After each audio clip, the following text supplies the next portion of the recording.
Good morning guys! This is Lovina and welcome back to my channel. Last day nga pala namin ngayon sa Mindoro. Kaya nagpunta si Habi sa Pierre para magtanong ng schedule ng trip ngayong araw. After niya magtanong, ayan, umakyat siya sa bundok. Hindi ko alam kung anong pangalan ng lugar na yan. Pero diba ang ganda ng view? Sobrang ganda. Medyo maulan pa nung time na yan, kaya kinakabahan ako kung makakabiyahe kami or hindi. Pero tingnan nyo naman, walang kaalon-alon. Sobrang kalma ng dagat ngayon. Kasama sana kami ni Sai papunta dyan, kaso umuulan. Maganda sana mag-picture taking dyan.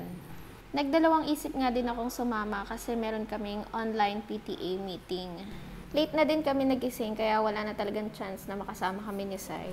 So after ng meeting, gumayak na kami ni Zai para maabutan namin yung 2:30 PM na trip. Ihahatid kami ng daddy ngayon papunta sa Pierre pero dumaan muna kami sa mga inay. Dumaan muna kami para makapagpaalam kasi hindi namin alam kung kailan yung sunod namin na balik dito sa Mindoro.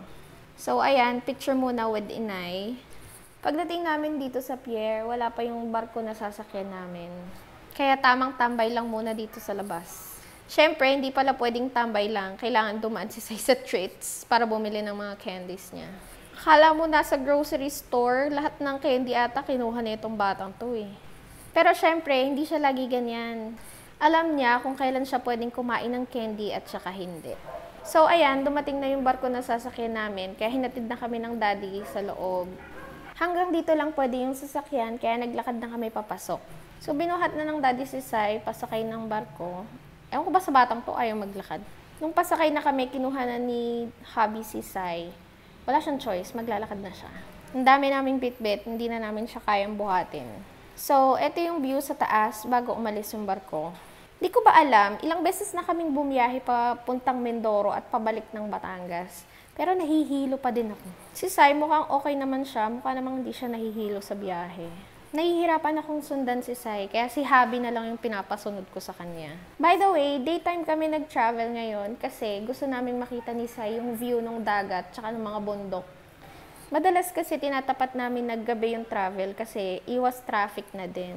Kahit ilang beses ko pang makita yung mga bundok na to, naa-amaze talaga ako. So ayan, hindi ko na talaga kinaya, kaya inaya ko na silang bumaba. Naiinip na si Sai nung time na yan, kaya kung saan na siya pumwesto.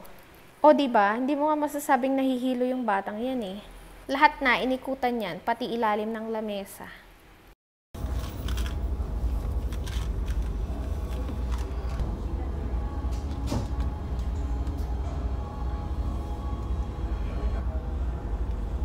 You cannot see me. So, after niya makipagtaguan sa ilalim ng lamesa para hindi mahuling kumakain ng candy, ayan, bagsak na. Nakatulog na siya sa tagal ng biyahe. Actually, dumating kami sa pier around 5, pero nakababa kami almost 7 PM. Dahil hindi pa makapondo yung barko kasi may mga gumagamit pa ng rampa. So, pagsakay namin ng kotse, naisip ni Habi na dumaan kami sa Tagaytay para doon na lang kami mag-dinner. 2 hours din yung naging travel time namin kasi from 7 PM, dumating kami ng Tagaytay around 9:30. Bago kami dumiretso sa kainan, dumaan muna kami ng 7-Eleven para bumili ng tubig ni Zai. O diba, very supportive. Binidyohan pa niya ako palabas ng 7-Eleven. Ayan, dito na kami sa Bulaluhan. Grabe, na-miss ko to. May isa pa kaming kinakainan na Bulaluhan, pero close na sila eh. Kaya dito kami napunta. Anyways, masarap din yung food nila dito. Ang daming nakain ni Sai. Sobrang dami. Favorite niya kasi yung sabaw. Akala ko nga hindi siya makakakain kasi medyo masama yung pakiramdam niya. Nahihilo daw siya. Pero nung dumating naman yung food, kumain naman siya. Ang sarap talagang humigop ng sabaw. Mainit na sabaw pagka ganito yung weather. Medyo maulan din kasi dito. Kaya siguro napahigop si Sai ng sabaw. So, after namin kumain, dumaan muna kami sa Starbucks. Doon sana kami sa Hiraya, kaso grabe kahit gabi ang haba pa din ng pila. So, after namin mag-Starbucks, umuwi na kami.